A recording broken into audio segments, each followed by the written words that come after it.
Yes, we are here with Steve on his campaign. Let's hear from Steve why he's running this position. Why I'm running? Yes. Well, I'm running because I've been involved in conservative politics for 35 years now. I've been living in Langley for over 28 now, and our country is in absolute dire straits. We have economic problems that everyone can relate to. I'm mostly in because of my kids. They're 8 and 10 years old, and for the first time, we could be one of the first generations in Canada to see our quality of life and our standard of living drop where they don't have hope for a great future. I'm there to try and fix things for them. That's good. How long have you been living in Abbotsford? Oh no, I'm living in Langley. I've been there for 28 years now. I was originally in Calgary. My riding is where Preston Manning and Stephen Harper were my MPs. Yep. Nice. Yes, sorry, Steve is running from South Langley. Let me correct that. And he is running and supporting the East Indian community. We have forms here. Let's come out and fill these forms out so we can support him more. So Steve, what is your agenda? What would you mainly focus on this campaign? Okay, well, so part of the problem is we're not actually allowed to run on things that we want to as pet projects. We have to, as nomination contestants, run on the same thing that the party wants, what our leader wants. So he's been talking about axing the tax, balancing the budget, fixing the budget, stop building the homes, fixing the budget, and stopping the crime. And so I've presented myself as the strongest candidate of all of those who have put their names forward in order to be able to help them with those 4 files. So there are certain issues that are very peculiar to Abbotsford South Langley. We have a couple of border crossings, for instance, in the riding. I'm told by a friend of mine, I can't give you his name, very well placed within at the CBSA, tells me we're about 150 full-time equivalent short-staffed on the border. So very interested in reprioritizing where we spend our money in the budget to make sure we get our border properly secured. That's contributing to gun violence and drugs that we see in Abbotsford and South Langley, so that's a major priority. We have farmers who are hurting, small businesses who are hurting. My background is in management consulting. I'm interested in seeing what we can do to try and help them. Axing the tax, the carbon tax, that's one of the easiest things to do, but that's not a silver bullet. So anyway, they're a major priority. We also have farmers, right? Berry farmers, they're absolutely hurting. Right? There are certain things that we're going to have to deal with. We have to recognize that we've got a Donald Trump presidency, and he's going to be very much America first. We have to be able to put Canada first and to make a good deal with them, something that's fair for us, for our berry farmers, and we need someone to stand up for them as well. So that's good. So in another way, you are here to support the right things to make our future bright. Well, absolutely. That's right. Is there any other message would you like to pass on? There's only so much time left to be able to take out a nomination. We don't know if they're going to call this in the next couple of weeks or so. So if you want to become a member in the Conservative Party, you just need to take out a 1-year membership. It's only $15. So after you do that, if you go over to steveschafer.ca, you can pledge your vote with our team. And please vote for someone who understands conservatism. If you know it in here and you know it up here, it's going to come out of here. Someone who will faithfully represent the riding well. Hello ਮੈਂ Sandy Parmar ਮੈਂ ਇੱਥੇ ਆਈ ਹਾਂ from ਬ੍ਰੀਕੌਰ media from Surrey ਅੱਜ ਆਪਾਂ ਆਏ ਹਾਂ Abbotsford to support Steve campaign ਇਹ ਕੈਂਪੇਨ ਜੈਜ਼ ਅਰੋੜਾ ਵੱਲੋਂ ਸਪੋਰਟ ਕੀਤੀ ਗਈ ਹੈ ਸਪਾਂਸਰ ਕੀਤੀ ਗਈ ਆ ਆਓ ਆਪਾਂ ਪੁੱਛਦੇ ਹਾਂ ਜੈਜ਼ ਅਰੋੜਾ ਜੀ ਸਟੀਵ ਨੂੰ ਕਿਉਂ ਸਪੋਰਟ ਕਰ ਰਹੇ ਆ Hello, Saram Sasrikal, and welcome to coming here and support Steve. I don't know, speaking Punjabi or English. So. ਹਾਂਜੀ ਸਟੀਵ ਦੀ ਜਿੱਥੇ ਗੱਲ ਆਉਂਦੀ ਹੈ ਜੀ ਮੇਰੇ ਨਾਲ ਸਾਰੀ ਦੁਨੀਆ ਨੂੰ ਹੀ ਪਤਾ ਵੀ I was getting extortion calls and lot of happening with me in the last 2 years and no one helped me and I was feeling very unsafe in Canada and one time we was deciding to move back to another country or somewhere else. So at the last moment I met Steve and he called me and he started asking and concerning about my safety and my family. And that's the day I make mind like I feel good. There's good people around here in the community, and he was the first one person that he tried to help me. I was trying to reach all the other people's whoever was conservative or liberal to help me at that time. But to be honest, I'm not afraid to say that, but no one helped me and no one was there for me or asking how your family doing. And it was really a sad and I was really depressions and was going through because of big trauma, right? And it was not safe at all. But he couldn't do anything for me, but he said it's not his government and he's not having any authorities. But he guided me in such a way to talk to this person and go here, do this, and always asking about the kids. And that was the thing that make me to helping community back when somebody helped me. Hello, we are here with Barb Martins, counselor in Langley. We would ask her why she's here to support Steve. Hi, thank you, and thank you for having me here. I'm here to support my friend Steve Schafer to be the next MP for Langley Abbotsford because I believe in Steve and the conservative values that he represents, and I believe that we're in a season of change in our country. We need some common sense brought back to our government, and he is the man to do it for this riding. ਤੁਸੀਂ ਕੀ ਕਹਿਣਾ ਚਾਹੁੰਦੇ ਤੁਸੀਂ ਇੱਥੇ ਕਿਉਂ ਆਏ ਆ support ਕਰਨ ਨੂੰ ਸਟੀਵ ਤੁਹਾਡੇ ਕੀ ਵਿਚਾਰ ਆ So this is our first interaction with Steve. Obviously, we're looking around about who is a good candidate. He sounds good. He's interactive. Let's see what goes next. We have brought forth some of our problems, our community's problems. Let's hope he gets successful and he listens to us and he keeps listening to us and maybe help solve some of the problems we are coming across. It's more a first interaction session, so we don't know how it's going to go, but we're very hopeful.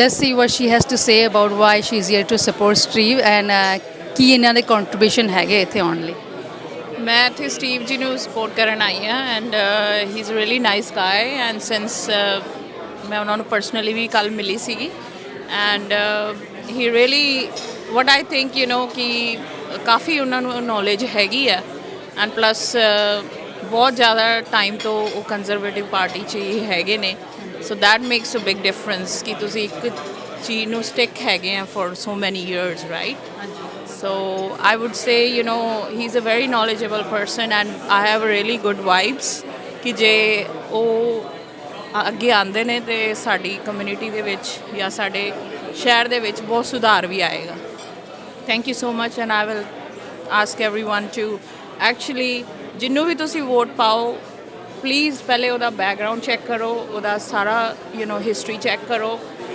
Make sure ਕਰੋ ਕਿ ਉਹ ਸਾਡੇ ਬੱਚਿਆਂ ਲਈ ਤੇ ਸਾਡੇ ਲਈ ਔਰ ਸਮਾਜ ਲਈ ਉਹ ਗੁੱਡ ਪਰਸਨ ਹੋਵੇ looking forward for the change that's why we are here Steve अगर जैसे मैं सबसे मेजर इशू कहूँ तो अभी जैसे हमारे बीसी में सोजी और ये सारे जो राइट्स हैं काफ़ी प्रॉब्लमेटिक रहे एजुकेशन को लेके तो स्टीव और जो कॉर्की हमारे एमएलए हैं वैसे ये दोनों ही कंजर्वेटिव पार्टी के कैंडिडेट हैं और दोनों ने इस समय एक वैदिक स्कूल के लिए जो गवर्नमेंट चार्टर है they are going for that कि वो एक वैदिक स्कूल की स्थापना हो जहाँ पे हम अपने गुरुकुल सिस्टम से बच्चों को पढ़ा पाएँ एज वेल एज़ उसके फंड्स वगैरह का ऑर्गेनाइजेशन के लिए कि उसको $2-3 मिलियन का भी फंड अगर so they were talking but they are in the process of legalising like giving the government charter to our school so ये सारी प्रोसेस अभी तक चाहे आप किसी भी पार्टी के चाहे माइक से मिल लीजिए या किसी और कैंडिडेट में नाम नहीं लेता बट सबसे हमने मिला they were not that much positive about that Steve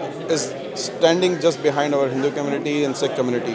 He knows the value by what our values or principles are in our society and he's the same guy with a spine. I will just say in short, Steve is a guy with a spine and he will not back off from the promises he made. So he's completely with Hindu community and supporting the small businesses, enterprise level.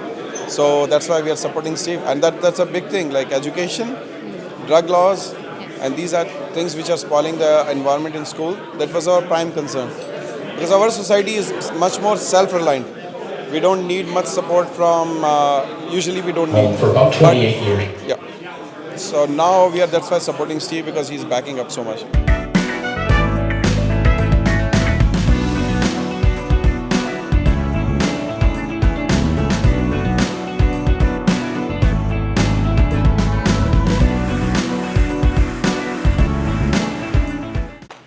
Well, thank you very much. Armand, sorry, your name again? Sarv. Thank you very thank you very much.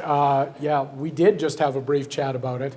Interestingly enough, I also wanted to be a medical doctor when I was younger. I wish I was smart enough to have thought to have gone to a different country, and it's embarrassing that we should have to say something like that in Canada. I don't know if people are aware, but we only have private universities in Canada.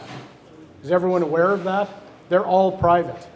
And yet, every single person in this room, your taxes are paying for people to attend. They're paying for profs, right?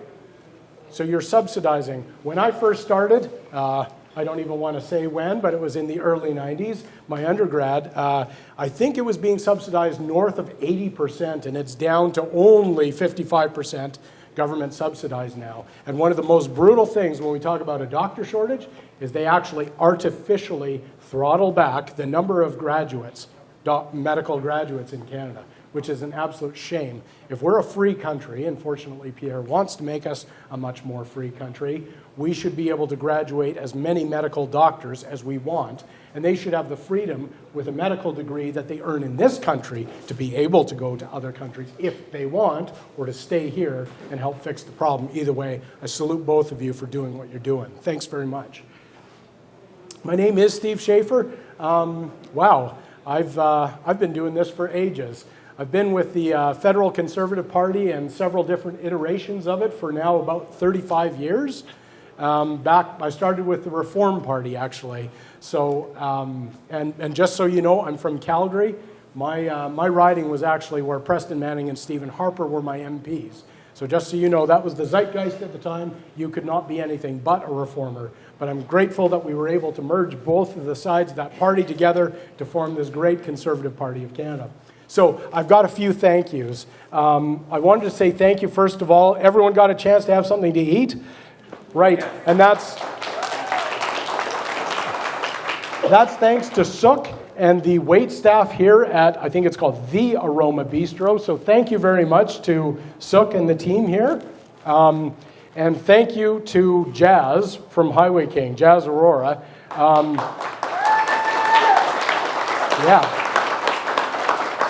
Thank you so much for having me, for inviting me here. Jazz and I got to know each other, I don't know how long it's been now. Has it been at least 6 months or something? The funny thing is, this campaign now has been going on for almost a year for me. And I remember it was a rainy day and I tucked one of my my brochures, I don't know if people have seen them, a little rock card. No one was home at the time, and I thought nothing of it. I ended up getting a call, I don't remember how many days later, and Jazz wanted me to come see him at his office. I was happy to do so, and it was one of the weirdest political meetings I had because he wanted to talk more about business than politics. My background, I am a management consultant, and he had a couple of issues that fortunately I think we're going to be able to work out with him in the coming weeks.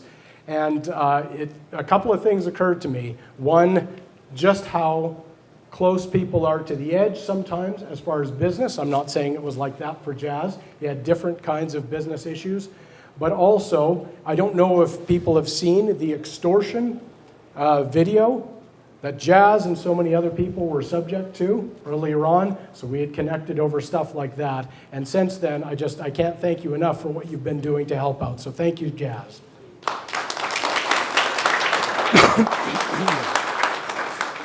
As you may have heard, I do have a bit of a cold. I know I've shaken some hands, but I've kept my hands very clean. Anyway, thank you everyone who's come out here today. Really appreciate every one of you coming out.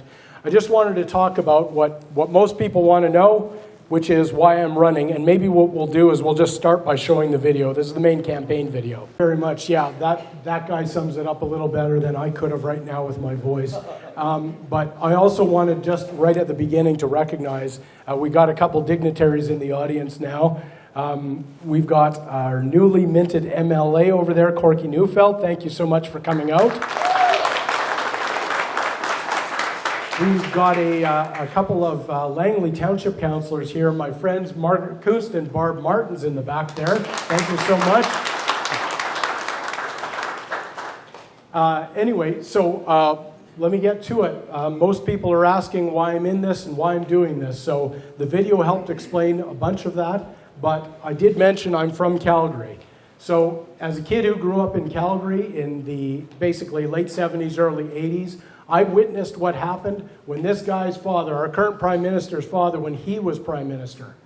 And so I lived through the carnage of the policies that he implemented in the 70s and the early 80s, and I've seen what it does.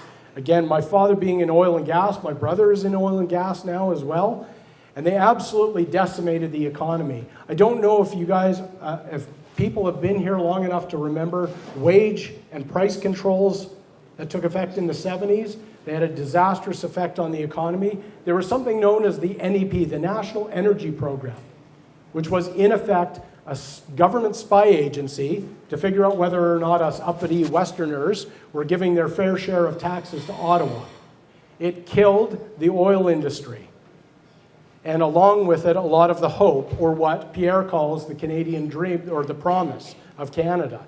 There were a lot of people who lost a lot of incredibly well-paying jobs in the oil patch. And all of these other ancillary businesses in other provinces, they ended up suffering as well. So the oil industry was demonized back then, just as it is now. But the problem is, people losing these well-paying jobs, they were also simultaneously over-leveraged on mortgages and underwater. And I know we have a lot of real estate people out there. And unfortunately, as I've said so many times, many men, because predominantly men are working in the oil patch, their sense of self-worth then, as now, sadly, is still tied to their ability, in large part, to provide for their families. And when they couldn't, there are those who chose suicide. We did have one family friend amongst them. This is a very personal issue. So for me, from a young age, I recognized that the decisions we make at every political level have very real consequences, and we need people who are actually economically literate to be in power, because we know that budgets don't balance themselves, and you do not build an economy from the heart outwards, as Justin said. So that's part of the reason why I've gotten into this. But a lot of people will ask, okay, fine, we understand, now why you're in this, but what are you going to be running on?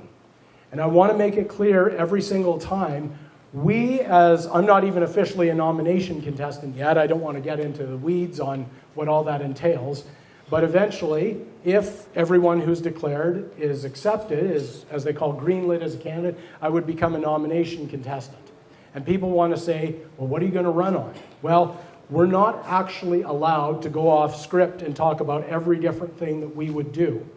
Because I always say, I did not fundraise millions of dollars. I did not crisscross the country several times running for the leadership. Only Pierre did that, or all the leadership candidates. Pierre won. He's earned the right to set the priorities.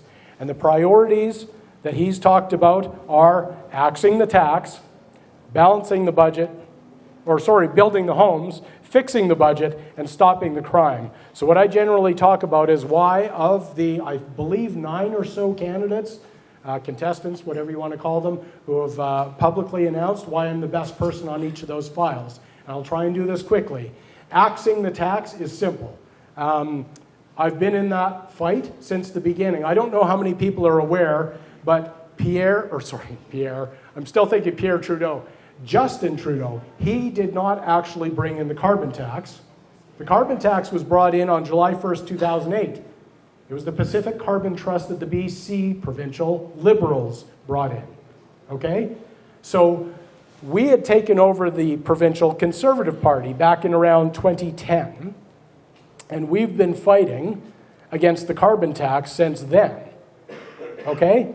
So axe the tax, we invented that. Pierre Poilievre, by comparison, he's actually Johnny-come-lately to this. And it's not his fault, because it never became a federal issue until Justin came up with the federal mandate. So for me, I'll take a backseat to nobody on my revulsion for the carbon tax and my fight against it. So it's not just with mere words. We've been very politically active provincially because it's only provincially that we're going to get the change. We cared so much, we took over the Provincial Conservative Party again 2.5 years ago. And that's partially so that we could get good people like Corky Neufeld in there. Okay? We ended up running, on things like axing the tax. And so we're very proud of that. And I would put my record up against, again, anyone else who's in this contest on who's going to be the best candidate to be axing that tax, right? To be making the arguments for why it's the responsible thing to do. So, axe the tax, build the homes. I've spoken with so many of my friends and have met so many new builders over this last year, both in Abbotsford and the ones that I know more so in Langley. I know that all of them are very pleased with Pierre's very responsible approach. He says that he wants to tie federal funding to municipalities based on their ability to, quote, get out of the way, to quit playing gatekeeper. And I am definitely not pinning this on our two guests in the back there. There are things known as DCCs, development cost charges, CACs. There are very few ways that municipalities can raise funds. I understand that, right? But there are several delays, permitting things. The things that really drive up the cost of a house are so many of the delays in building. Pierre wants to be able to stop that, right? I think it's the most responsible approach. There are so many different other aspects to building the homes that we could talk about. Provincially here, we have other things like the ALR. We need a massive rethink on the ALR and the ALC, but I don't want to be stepping into provincial territory. That's up to guys like Corky now to solve.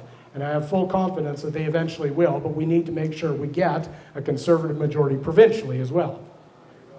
At any rate, there are other things tied to that. One of them is immigration. We can't talk about simply supply in the housing market. We need to talk about demand. And so long as we have nearly unfettered immigration into this country, and it doesn't matter where they're coming from, but as long as there's nearly unfettered immigration, there's always going to be massive pressure on the demand side. That is what's making houses unaffordable for a couple of guys who are going to end up, becoming medical doctors, for instance. They'll have great jobs. We could really use them coming back here. Let's hope they can actually afford them when they come back. So, axe tax, build the homes, fix the budget. This is one of the easiest ones for me. I've lived my life in business. I've run several small companies. I'm now a management consultant, and I try and help other people be as successful and as efficient with their businesses as possible. I have experience writing the front and back sides of checks. I've employed dozens of people over the years, and I have experience balancing budgets. I have some competition in this race. They've talked about balancing budgets. I encourage you to actually check the record to see whether or not those budgets have actually been balanced. Just as an FYI, there are two sides to a budget. There's operational and there's capital. And make sure if anyone's telling you that they've balanced a budget, that they've balanced both the capital and the operational side. I would enjoy having this conversation anytime afterwards, but that one is one of the easiest things to do. I'm a big fan of Ronald Reagan, who said famously, government doesn't tax for the money it needs. It always needs every penny it gets in taxes. So it's incumbent on us to shut off the tap and starve the government of money because we don't do anything economically, right? The private sector will always do things better. We need to be able to balance budgets. Everyone has to do it with their businesses, and they have to do it with their household budgets. We should demand no less from our federal government. Well, from all levels of government. And finally, stopping the crime. We have two, I don't know if everyone's seen the map of the riding or where we've got that map. It's around here somewhere. Oh, okay, it's up front. Well, in this riding, we have two border crossings. We have the Sumas one, and we have the 264th, the Aldergrove crossing. And I have a friend who's very well placed with a CBSA who reliably informs me that we are over 150 full-time equivalent short-staffed on our borders in BC.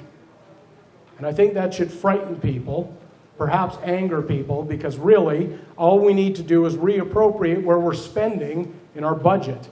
So we are down to merely processing, as it's called, at the border. We're not doing proper security down at the border, okay? Processing means if you've gone down to the outlet malls and you've spent several $100s on clothes and whatever, they just want you to come in and make sure you pay all the duty that you owe. But they're not scanning, or they're not properly checking vehicles, okay?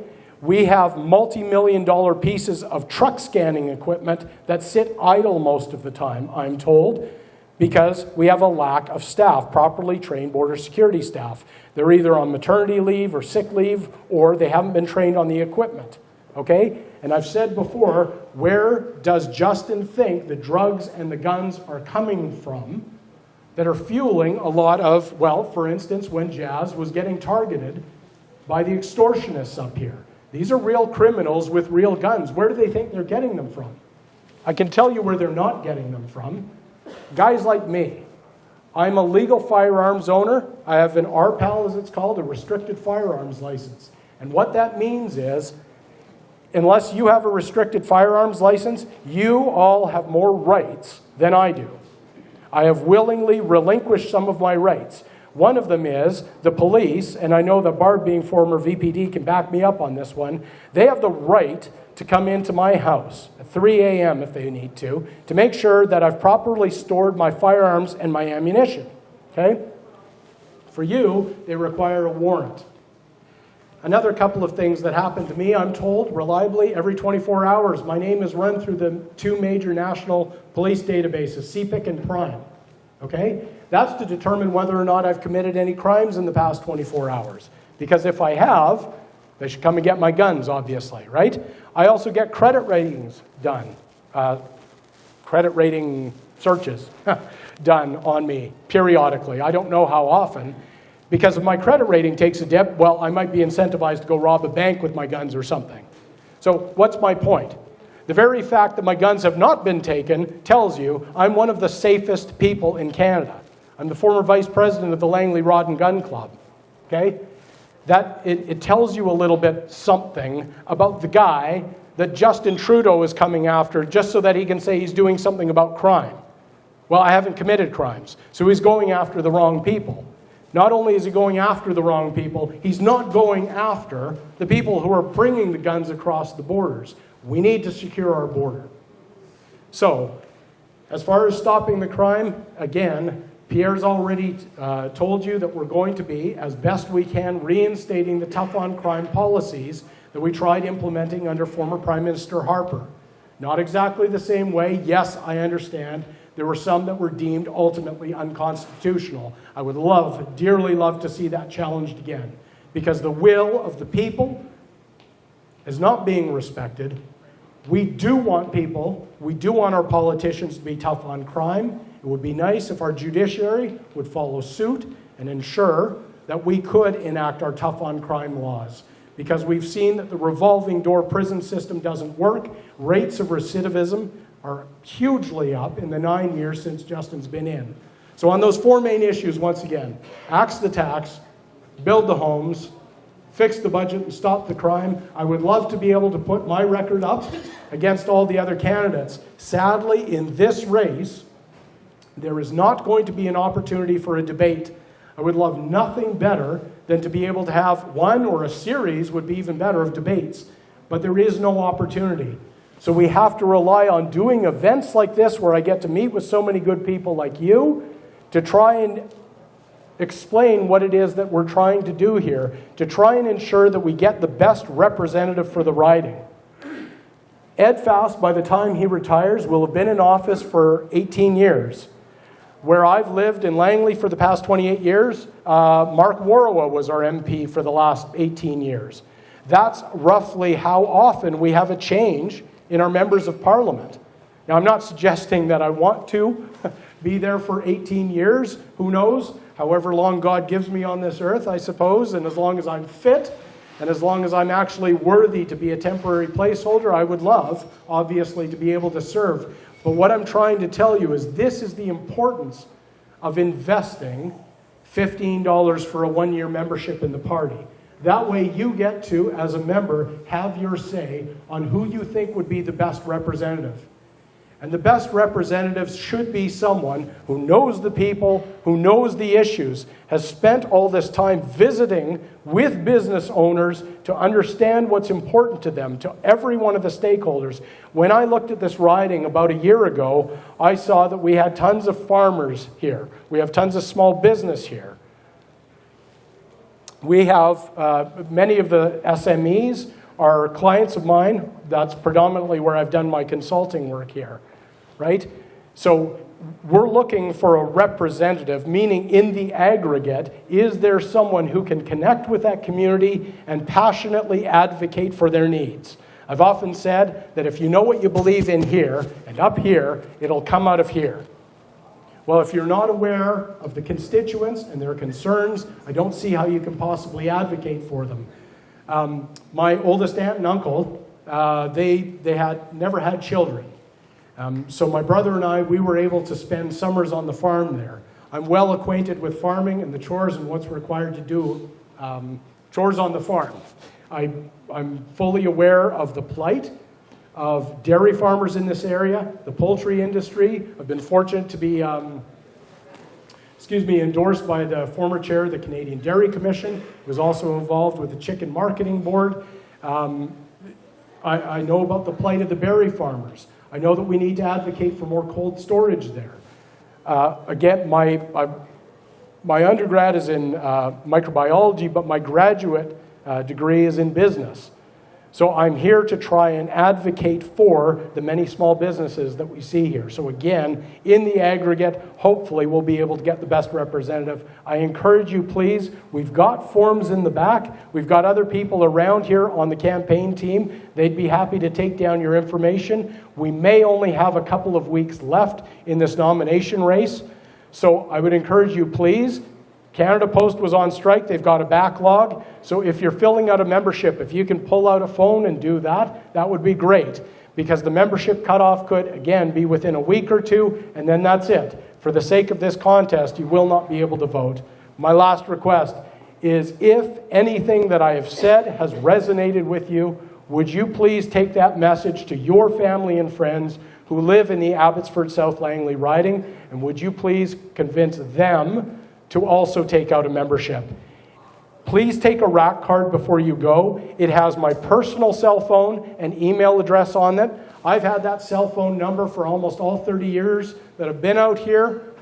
I don't want to have to change it. Partially, that's to hold me accountable. If I've said things here, I ultimately get elected and I'm not keeping my word, you should be able to also phone me at 3 in the morning and say, hey, you said, right? I'm hoping you won't. But if you also have other questions, please feel free to give me a call anytime. I'd be happy to answer them to the best of my ability. We're also going to do a little bit of a Q&A session. If anyone's got questions, please, happy to answer them. I've run myriad campaigns municipally, provincially, federally. I'm still on the executive of the Provincial Conservative Board. So oftentimes, if you've ever gone to town halls with your elected officials and they say, sorry, that's a federal issue, that's a municipal issue, I can't answer that. I'd be happy to answer any questions you've got on any level. So thank you once again for coming. Really appreciate it. No, we hadn't given much thought to how this would work. I don't know if there are any people who have any questions. I know I ended up marrying an introvert. I'm an extrovert, you may have noticed. So some people aren't also comfortable asking their questions in public. Again, that's why I've got my phone number on there. So you can give me a shout, you can send me an email, or again, I'll be circulating later. But are there any questions that people have? Yeah. So Steve, we talked about this before as well. A lot of people in Abbotsford have a really big concern about the Abbotsford Hospital. I know it may be a federal or a provincial concern, but you do have some inside information, or maybe you could shed some light on what's going on and how we can improve on that. This one's always tricky. I don't avoid tricky questions, even though you can get in trouble.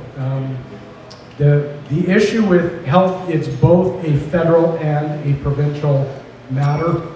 There is health transfer. So the Fed does actually have something to say about it, even though it's administered provincially. You wanted to talk about specifically, were you saying the Abbotsford Hospital? Yeah, just Abbotsford one. Yeah.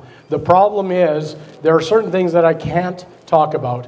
I have a friend who is very well placed in Fraser Health. I can't tell you who the person is, what their position was. I can tell you that they were in an excellent position to tell me exactly what's going on with not just Fraser Health, but health in BC and, quite frankly, across the country. We don't have the best managed system out there. Most people have probably noticed that. We're starting to get, there's a walk-in clinic I used to be beside. We would see people lining up there at about 6 o'clock in the morning, right? And as soon as they've got their methadone or whatever it is that they're wanting to get, then they're gone. And that lineup would start until they opened at 8, and by 8:15 the sign would be flipped and they said, sorry, we can't take any more patients. We've reached our government-imposed daily maximum. This is stuff that we haven't seen outside like Soviet bread lines in the late 80s. This is shocking for Canada. It's brutal. So unfortunately, I can't talk about all the things that I'd like to. The person that I talked to at Fraser Health swore me to silence. I can assure you behind the scenes that as a management consultant, it's something that I take very seriously, and that if elected, I would love to be able to take back to our leader, Pierre, behind closed caucus doors to discuss how it is that we actually, rather than just simply talking about reforming healthcare, actually get down to the hard work of doing it. And they should be results-based. It is not a simple matter of throwing extra billions of dollars at a problem, but it should be results-based and figuring out whether or not we're actually making progress. It's something that I want to be able to sink my teeth into. I can't get much more detailed than that. I'd be happy to talk about it offline, if that helps. Yeah. Sorry, that's probably not as fulsome as you would like. What I will say is this. Every once in a while, we end up getting consultants that come in, okay? And they end up doing reports. And those reports don't end up getting shown to the very people who would be able to implement what's in them. Not only that, but they should be absolutely transparent to the taxpayers, all of us, who are paying both for healthcare with our tax dollars and for these reports to be done. Frequently, they're being handed out to consultants who are, well-known money bundlers for the provincial Liberals or NDP, whoever was in power. These are patronage kinds of contracts that are handed out. So the results may themselves be a little bit questionable. We need independent consultants to come in, do a top-down review of what's going on. The taxpayers need to be able to see what's going on, full transparency. I think that's at the heart of how we're going to see change within the healthcare system. Hope that helps. I have one question, but also I'd like to organizer Ash, thanks to him. And a lot of many people helped me here. My Sikh community, my brothers are here. They are really big supporters of Steve. They were thinking someone else, but once they meet Steve, they know what's the depth and what's the seriousness about the word. They are trying to help Steve as much as they can. So I have one question for you, Mr. Steve. Everybody's concerns about Sogi. Am I right? Yes. So, yes. Because more important than anything is our kids. When kids are not safe in the school, doesn't matter how much million or what we do for a living, it's really bad thinking. We all know who brought this policy, Soji's policy. Please can you clarify me? Because some laborers coming to ND, to consider, and they should not thought when they were doing same thing, a job, when they were in labor and who bring the Soji. We want to clear this thing, very important for us. Okay, well, thank you. I know that is a very sensitive topic, especially within the Sikh and the Hindu communities. It's important to me, quite frankly. Well, I would start by saying that it's not strictly a federal issue. It's predominantly a provincial issue.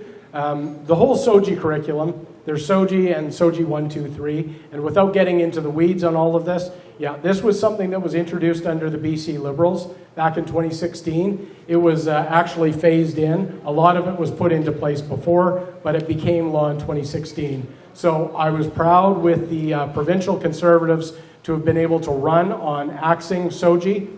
Now, one of the things that we have to learn how to do as a society is to be able to have these kinds of conversations without succumbing and capitulating to the so-called woke, so-called left, okay? As soon as we say that, people want to accuse us of all kinds of things like homophobia or whatever it is.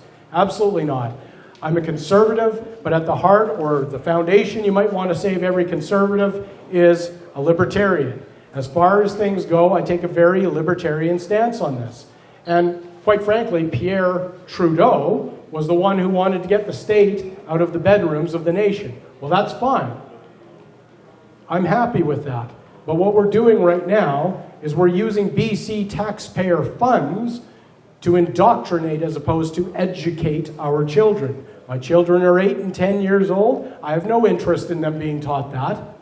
I have an interest in them learning the 3 R's, right? Which is always kind of bizarre because they're not spelled with an R, but you know what I mean. Reading, writing, and arithmetic. If we are leading the world in our, in the grades, the standards for our BC students, our children, then great. Maybe we can start talking about other things, but up until we don't need to be concentrating on things like SOGI. I'm proud that when Pierre comes out for his rallies, hopefully you guys have all had a chance to go to one of Pierre's massive rallies. I'm proud that he was willing to pick up the chant from everyone else that he is proudly for parental rights, as am I. So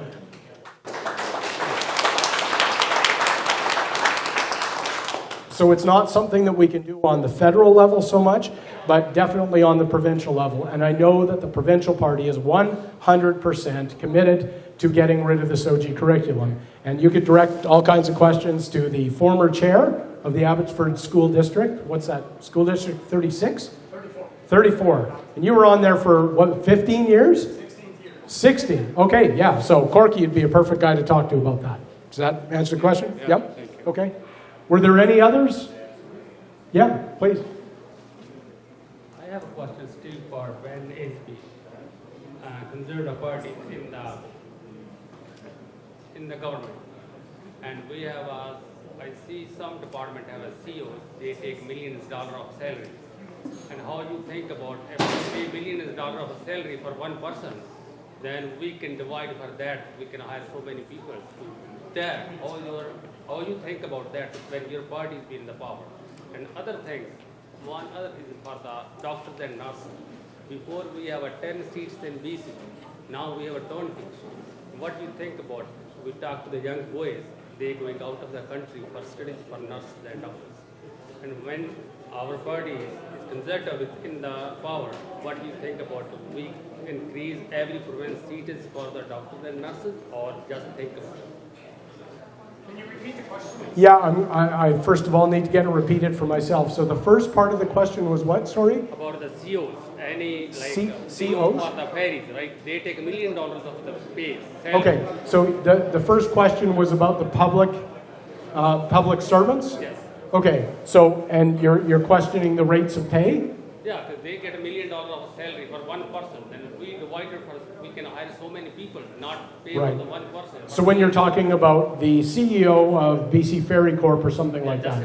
Okay, so that's a provincial example, but Justin Trudeau has presided over a massive engorgement of the public sector. There's no question.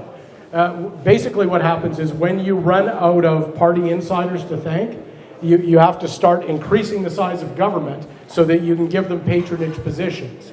So there's no question, it's completely out of whack, and something does need to be done. We need to trim the size. But also, like you're saying, the wages are gross. We have people right now, I don't know how many people know this, but we have trailer parks that are full right now. And trailer parks, the people who are living in them are not what we used to think of as people who lived in trailer parks. You've now got a family of 4, 5, or 6 living in a trailer park right now. And in light of that, being out of touch with the people by having these massive salaries for the CEOs of major corps like that, government, public corps, I think is disgusting. I can't tell you exactly what Pierre is going to be doing about that, but he has told you how much he intends to cut, including the CBC and others, right? So I know that it's going to be addressed. The second part of your question was with respect to doctors and nurses and graduate. How do we increase the numbers? Is that the question? Okay. So I don't know, number one, what Pierre's plan would be to address the numbers of doctors and nurses. I can tell you what I would be advocating for behind closed caucus doors. Is that fair? So I can't put words into Pierre's mouth, but I did say that we have got private universities in Canada, and they are artificially throttling the numbers of doctors that they will admit into the program. Because again, I wanted to be one myself. As long as we as taxpayers are still funding at least 55% of all students' tuitions that are going to universities, we should have a say in how many we want to graduate. And we have to remember, we live in a free country, or at least it used to be. So what business does the government have saying, well, if we don't need more doctors in this country, we're not going to admit as many medical students? They shouldn't be able to, right? We don't do that with any other industry. We don't say, well, we're going to artificially throttle the number of engineering graduates, right? So one of the things that we should demand is more seats. And if they don't, I can tell you that, again, only for myself, I would like to see public universities like they have in the States, where there won't be any throttling back. But again, that's only something I can try and push for quietly. I cannot speak for Pierre and his agenda, but I would push for it. Thank you. Are there any other questions? Yes. Very simple and easy question. We have an NDP already in state-wise. Yeah. As a province-wise. Yes. Now, as an MP, you're going to be federal. Just as a question, there was a provincial, and you had no answer for that. As per my thing, 99% people want to change the government for sure, who are here today. Is that everyone right? Yes. Okay, why we want to change the government? Anybody have answer for that? Why don't we change the government? Why want to change the government? Because these governments are fail and liberals fail. So when we change the uniform, if the system is not changed, the laws not changed, how are we going to be all safe? The police is already there on the street. They are already giving tickets for parking. They are already giving tickets for truck parking, car parking, or something stupid for speeding. Today they are doing a roadblock. I send them a million emails all around. Why not we do roadblocks all year round? Why don't we do what? Why don't we do roadblocks for check for people drinking and driving all year round? Why we do only in these days? So if we can change things, we have to change not only one thing, we have to change a lot of things. So conservatives want to be here for next 4 years. So what we're going to do about Abbotsford Hospital? What is the design? How many schools we're going to make new ones? How much police we're going to have? And for business people, it's different. For public, it's different. For healthcare, it's different. I've been so sick. I've been to the hospital. I know everything what happened. But problem is this: 2,600 doctors every year they go to USA. They pay $440,000. We pay only $260,000. They charge only 20% taxes, and we charge 55% taxes in Canada. When we go for shopping, we pay 12%. In Washington, they pay only 8%. 99% of the students, doctors or nurses, they want to go to USA. How are we going to stop it if we want to raise their wages? Are we going to raise the wages? And how one person can do it? Personally, yourself, how you can do it? Only one person. So there is an exceptional amount of questions in there. Could you distill it down into one or two, maybe? Maybe you can say nothing. Maybe you can get me answer later on. Well, the problem is you have myriad questions in there. I'm happy to answer them all, but I'm not sure exactly what you want me to answer. You talked about several different issues. Some of it was policing, which in Abbotsford, there's a municipal police force. It's not the RCMP in Abbotsford, okay? So that they take their direction from mayor and council. So if you want to see year-round road checks, road stops, whatever they call them, I'm not familiar with the frequency in Abbotsford of check stops. I can tell you that myself, I don't think I've been stopped for a road check out here probably about 15 years. Maybe that speaks to your point. But as far as other things, graduating as many doctors and nurses as we've done, I think I addressed that one a little bit. But you're talking about the high rates of taxes that we pay versus the states, right? That's something already that Pierre has been talking about. We've had massive capital flight that's already occurred under Trudeau because he's raised our taxation levels here, right? Because he's gotten rid of the profit motive through the capital gains tax that he's raised. These are all things that are going to be addressed. I can assure you of that. I can't speak for why it is so far that we haven't talked about it, but I can offer you my guess, and it's this. As soon as we talk about the things that we want to roll back, as far as what Justin Trudeau has implemented, things like the capital gains tax increase, as soon as we say that, the gotcha media, the leftist, the institutional media, they're going to say, hey, what are you going to cut, right? If you want to lower the capital gains tax and all the revenue that we would generate, what are you willing to cut? And I think that's why we're going to wait until there's an election to announce our platform, rather than allowing the other guys to prepare for it. But I can tell you what my answer would be, because I'll always answer for myself, is I always look to, again, the family who's living in a trailer right now. And this is not, people who made poor decisions in life. These are families who maybe sold their home thinking that they were going to move up to a slightly bigger house for their children who are getting older, and they got priced out of the market. In light of those kinds of people who are living those conditions, what I would say back to the media is, what wouldn't you cut? There's all kinds of superfluous things that we're wasting money on right now that we don't need to. I submit to you that we would find massive efficiencies if we trimmed government fat, right? And this says nothing, but this says nothing about the $40 billion of cash that we set fire to every single year in debt servicing costs. If we would get our deficit under control, which would be the easiest thing in the world, but then also start paying off some of our massive national debt, we would have upwards of $40 billion extra per year. I hate to give a pat answer, but the fact is, for so many of the questions that you asked, that could fund an awful lot of things. And I don't care particularly what they are, but $40 billion a year can buy an awful lot. So I'd be happy to chat more about this, as soon as we're done in detail. But thank you for the questions. Does anyone else have any others? We all know why we're here, and we're here for only a Steve. This event I organized for Mr. Steve. I owe him big time, rest of my life. I remember what he did to me.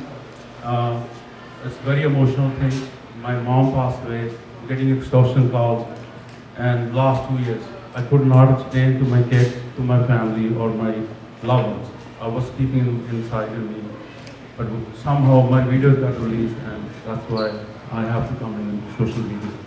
Because there was a time that people start asking what's going on, so I could not deny. That day, it's God sent Steve in my life. Please big hand for Steve Schafer.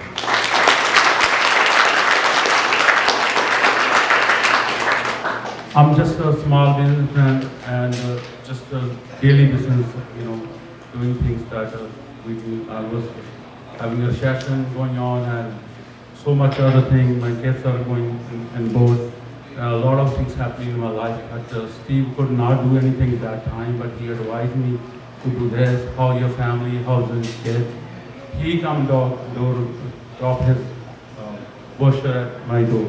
So I was very hopeless, and I'm scared. It's not I'm just saying that. It's happened to me in real life. There's a documentary in the CBC News.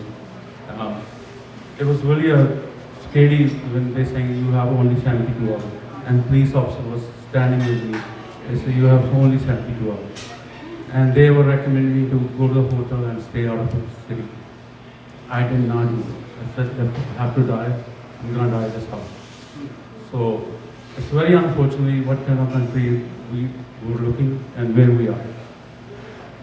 Everybody have a right make our own decision, but don't go on my story.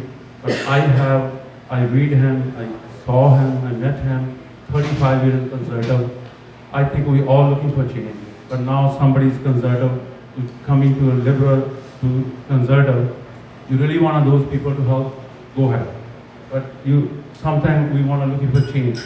But if we want to change, we have to think our thinking, we need to change. We need to step up, right? I know a lot of people thinking that somebody come from liberal and they can win in conservative.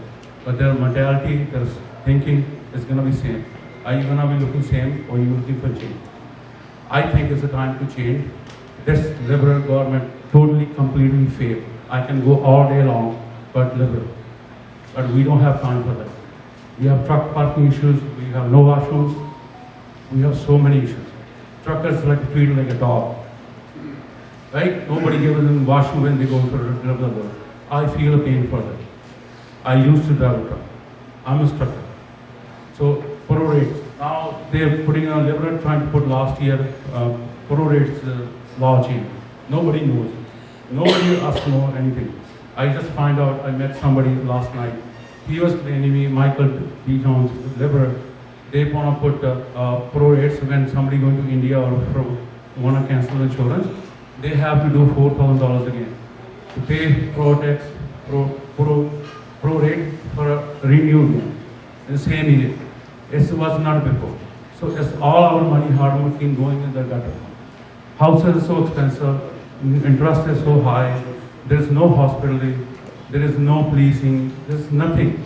Please come forward, help Steve. I'm pretty sure he will think about our future and our kid future.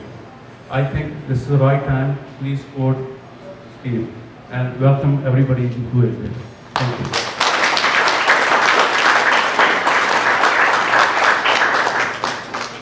So thank you everyone for coming. We really appreciate it. And thank you, Steve, for your speech. We look forward to anybody having questions and discussing with Steve those questions. We'd be happy to answer. We'd like to make a special thanks to some people that have helped us with this event, specifically that are here today, some of the MLAs that are in the building. We have Corky Newfield, already mentioned. He's from Abbotsford West, Conservatives. And we have Margaret Kunst from the Township of Langley, Councillor, and as well Barb Martins from the Township of Langley, also Councillor. A special thanks to some other individuals would be Pardeep from 888, thank you. We have Tony Singh from the Apna Truck Show. We also have Kevin from Valley Select. And we have Mehmet from Container World. He is a customer of ours. We really appreciate you being here today. As well as the Hindu temple, the Sikh community, and all others that are here in the community that I have not mentioned today. To all our friends and family and relatives, again, anyone else I may have missed, we really appreciate you being here, being a part of this, and we should all be a part of this change that we also desperately need. So thank you again. And again, thank you to the owner, Sook, of the Aroma Tasty Bistro. Not tasty, just the Aroma Bistro. As well as BJ Sharma and Sanjeev. Anyone else I might be missing? I'm sure I could just list all of you guys. I'm really appreciative of you being here. The event is a lot better than I was expecting. The turnout is incredible, so thank you all. Years, we've seen a lot of stresses on our faces of our parents. We see the stresses of not only our parents, but our family members that come from India, hoping to chase a better life. And today we're going to talk about the change that we can make, and hopefully Steve can help us in accomplishing that goal. Here to give us all as well. Thank you, Armand. As mentioned, me and Armand are both pursuing medicine, and although we are born in here in Abbotsford, we would have loved to stay in our communities and learn medicine here. But as a lot of you might know, we have a family doctor shortage here in Canada, and we hear a lot about this in the news all the time. But in reality, there's not much being done to support it, really.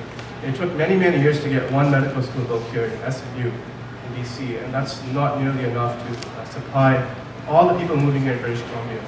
I'm currently doing a 6-year program over in Ireland, and this is me being here on my winter break, and I'm actually going back next Tuesday. And as much as I love being here in my community, there are many students like me from all across Canada with over a quarter of my class being Canadian actually, all with aspirations of matching back to Canada and practicing family medicine or other specialties here. But the reality is that despite spending 6 years paying international fees, living across from our families, taking these long flights there and back throughout the year, and all these sacrifices, many of us are not able to match back to Canada because international medical graduates are given third priority. So although we hear about this family doctor shortage all the time, we have to ask ourselves, is anything really being done about it? And I had the opportunity to talk to Steve here earlier today, and I'm really, really proud to endorse him as a candidate for the Conservative Party of this riding, because it seems like he actually understands and he actually values the importance of family doctors. Because we always talk about, oh, somebody's a surgeon, somebody's an orthopedic specialist, but we won't forget all those problems that are caused are usually because a family doctor wasn't available and preventative care was not accessible. So a lot of these problems down the road happened because primary care wasn't accessible. And I've seen this happen with my own grandma, who actually passed away this year. If a family doctor was a bit more accessible, although I do believe he was a great one, I think this is a problem for a lot of people, where there's over 1 million people in British Columbia, I believe, that don't have a family doctor. So it's amazing to see that Steve understands this, and this is one of many, many issues. I could talk for hours about the housing crisis. This is a problem in many major cities, but given that we live in British Columbia, with the strong workforce we have, with the amount of immigrants we have coming here, and we're still facing these crises, and we still keep hearing these stories in the news all the time, but there's not much really being done about it. And so instead of just being people that read the news and hear things, I think we have to ask ourselves, what are these politicians really doing? Because a lot of politicians will knock on our doors and promise all these things, but if you look down the road, not much is really done. And so I had the opportunity to ask all these things with Steve, and it seems like he's really serious about this, and he understands this because we've been having this going on for way too long. On local levels, provincial levels, federal levels, all these issues are not being addressed. But I'm very optimistic about our future, and I think the time has come for Canada's. Thank you.